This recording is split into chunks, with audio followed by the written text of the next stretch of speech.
जय हिंद दोस्तों। स्वागत है आप सभी का डेली करंट अफेयर क्लासेस में। दोस्तों, आज का करंट अफेयर टॉपिक है हमारा आर्थिक घटनाक्रम, और उसमें हम कर रहे हैं खाद्य सुरक्षा को कर रहे हैं, जिसमें इस चर्चा में क्यों है, चलिए देखते हैं इसमें बिंदु ये चर्चा में क्यों आया है। तो हाल ही में केंद्रीय मंत्रिमंडल ने राष्ट्रीय खाद्य सुरक्षा अधिनियम यानी कि NFSA के तहत कवर किए गए सभी 81 करोड़ लाभार्थियों को 1 वर्ष के लिए मुफ्त खाद्यान्न देने का निर्णय किया। अगले पॉइंट देख लेते हैं इसमें। ये इसका खाद्यान्न का ये विवरण दे रखा है, ऐसे आप तालिका को पढ़ लीजिएगा। इसमें हम प्रमुख बिंदु देख लेते हैं, इसमें प्रमुख बिंदु क्या क्या है। तो प्रमुख बिंदु है, केंद्र सरकार ने जनवरी 2023 से शुरू होने वाले 1 वर्ष के लिए NFS 2013 के तहत लाभार्थियों को उनकी पात्रता के अनुसार मुफ्त खाद्यान्न प्रदान करने का निर्णय लिया है।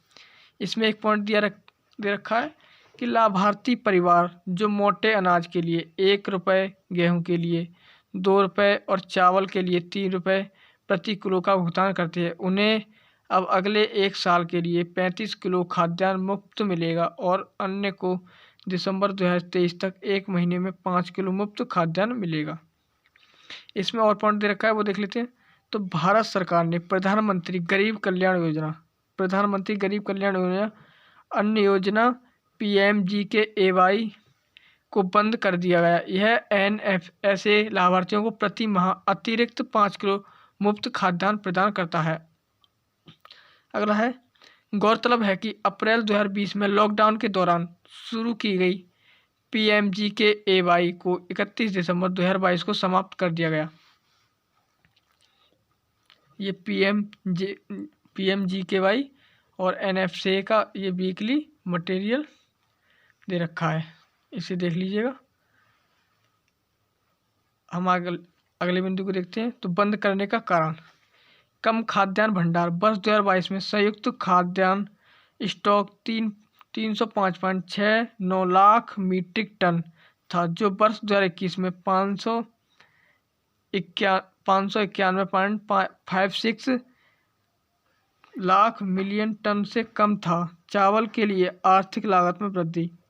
आर्थिक लागत में अधिग्रहण लागत, MSP खरीद, आकस्मिक लागत और वितरण लागत शामिल है।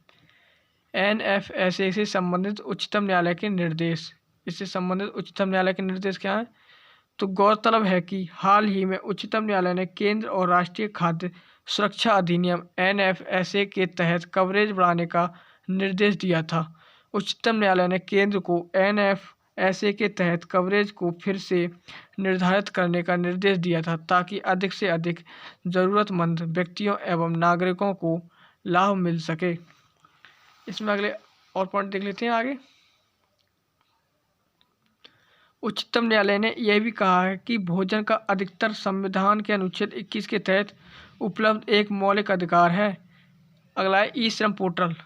निर्देश में न्यायालय ने उन राज्यों को भी निर्देश दिया था जो ई श्रम पोर्टल में प्रवासी मजदूर सहित असंगठित श्रमिकों को 6 सप्ताह के भीतर पंजीकृत करने में सक्षम नहीं थे। अगला, केंद्र सरकार की प्रतिक्रिया। केंद्र सरकार ने प्रस्तुत किया है कि उसने लगभग 80 करोड़ NFSA लाभार्थियों को कवर करने वाले सभी राज्य केंद्र शासित प्रदेशों में one nation one ration card की सुविधा को सक्षम किया। क्या आप जानते हैं, क्या आप अवगत हैं किससे? तो यह प्रत्यक्ष लाभ हस्तांतरण यानी कि DBT। चलिए इसके बारे में जानते हैं। राष्ट्रीय खाद्य सुरक्षा अधिनियम 2013 लक्षित सार्वजनिक वितरण प्रणाली यानी कि TPDS में सुधार प्रदान करता है, जिससे खाद्यान्न पात्रता के प्रावधान के लिए नगद हस्तांतरण जैसी योजना शामिल है।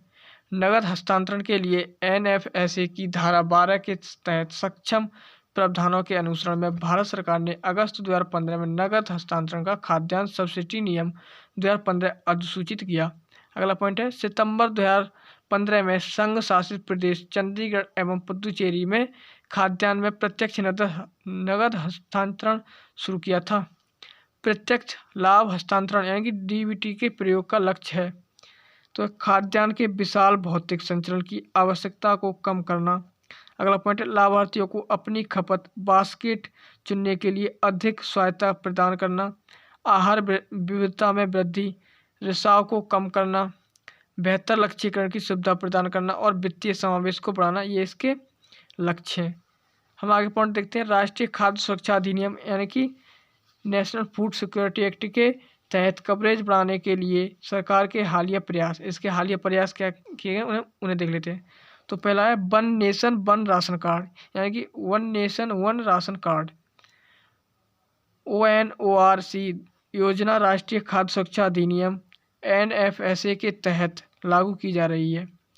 इस योजना के तहत राष्ट्रीय खाद्य सुरक्षा अधिनियम यानी नेशनल फूड सिक्योरिटी एक्ट 2013 की प्रवासी लाभार्थी देश में कहीं भी अपनी पसंद के किसी भी उचित मूल्य की दुकान, फेयर प्राइस शॉप, FPS से अपने हिस्से के खाद्यान्न को खरीद सकते हैं।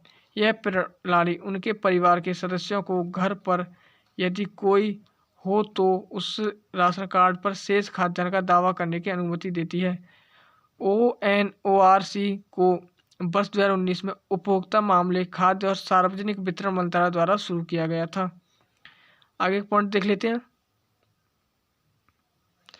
One nation one ration card के उद्देश्य, तो सभी NFSA लाभार्थियों को उनके मौजूदा राशन कार्डों की सहायता के माध्यम से देश में कहीं भी उनकी खाद्यान्न सुरक्षा के लिए आत्मनिर्भर बनने हेतु सशक्त बनाना। अगला पॉइंट है उनकी पसंद के किसी भी उचित मूल्य की दुकान से उनके हकदार सब्सिडी वाले खाद्यान्न आंशिक या पूर्ण को निर्बाध रूप से उठाना। परिवार के सदस्यों को उनकी अपनी पसंद के उचित मूल्य की दुकान FPS से अपने मूल स्थान किसी भी स्थान पर उसी राशन कार्ड पर शेष आवश्यक मात्रा में खाद्यान्न उठाने में सक्षम बनाना। अगला है ONORC का महत्व, भोजन के अधिकार को सक्षम करना। पूर्व में राशन कार्ड धारक राष्ट्रीय खाद्य सुरक्षा अधिनियम के तहत सब्सिडी युक्त खाद्यान्न की अपनी पात्रता का लाभ लेकर संबंधित राज्य के अंदर निर्दिष्ट उचित मूल्य की दुकान यानी कि FPS से ही प्राप्त कर सकते थे। यदि कोई लाभार्थी किसी दूसरे राज्य में प्रवास या पलायन करता है तो उसे उस दूसरे राज्य में नए राशन कार्ड के लिए आवेदन करना होता है। One nation one ration card सामाजिक न्याय के लिए इस भौगोलिक बाधा को दूर करने और भोजन के अधिकार को सक्षम करने की परिकल्पना करता है। अगला पॉइंट, आबादी के लगभग 1/3 भाग का समर्थन देश की लगभग 37% आबादी प्रवासी श्रमिकों की है। इसलिए यह योजना उन सभी लोगों के लिए महत्वपूर्ण है जो रोजगार आदि कारणों के एक स्थान से दूसरे स्थान की ओर पलायन करते हैं। रिसाव कम करना, one nation one ration card रिसाव या लीकेज को कम करता है क्योंकि इस योजना की पूर्व शर्त नकली डुप्लीकेट राशन कार्डों की पहचान करना या डुप्लीकेशन है। इससे यह सुनिश्चित होगा कि एक भी व्यक्ति देश के 2 अलग अलग स्थानों में लाभार्थी के रूप में चिन्हित नहीं है। अगला पॉइंट है इसके अलावा यह योजना आधार और बायोमेट्रिक से लिक्विड है जो भ्रष्टाचार की अधिकांश संभावनाओं को दूर करती है और पारदर्शिता लाती है।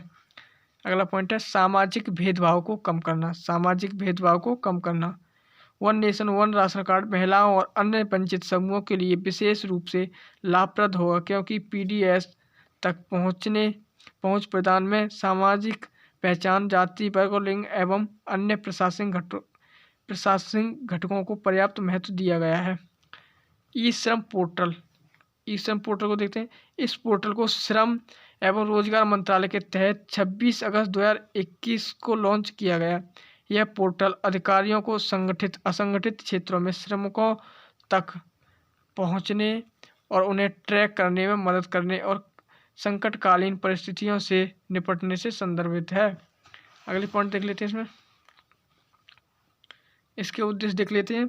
ई श्रम पोर्टल के इसका उद्देश्य असंगठित श्रमिकों को एक राष्ट्रीय डेटाबेस तैयार करना। ई श्रम कार्ड श्रमिकों को ई श्रम कार्ड प्रदान किया जाता है जिसमें 12 अंकों की एक विशेष संख्या होती है। श्रमिकों का विवरण राज्य सरकार और विभागों द्वारा भी साझा किया जाता है। नेशनल फूड सिक्योरिटी एक्ट से संबंधित मुद्दे, जनसंख्या के आंकड़े एवं जनगणना।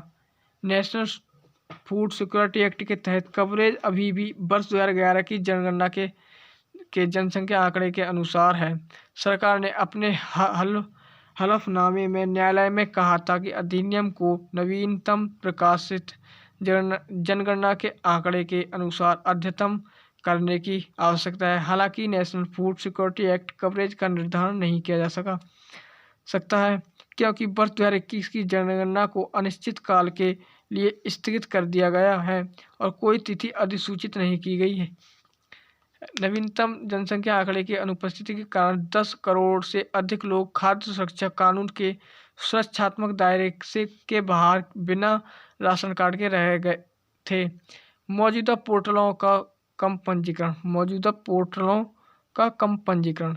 केंद्रीय श्रम मंत्रालय ने निर्माण, कृषि, मछली पकड़ने, डेयरी, स्वरोजगार और यहां तक कि आशा और आंगनबाड़ी कार्यकर्ताओं सहित 400 से अधिक व्यवसाय में फैले मजदूरों के पंजीकरण के लिए असंगठित श्रमिकों का एक राष्ट्रीय डेटाबेस यानी कि NDUW पोर्टल और ई श्रम पोर्टल विकसित किया है। हालांकि कई राज्यों में 50% से कम पंजीकरण हुआ है। न्यायालय ने कहा है कि महाराष्ट्र ने अपने श्रमिकों को केवल 36.97%, तमिलनाडु ने केवल 34.84%, तेलंगाना ने केवल 34.90%, गुजरात ने केवल 48.40% और कर्नाटक ने बमुश्किल 36% से अधिक हासिल किया है।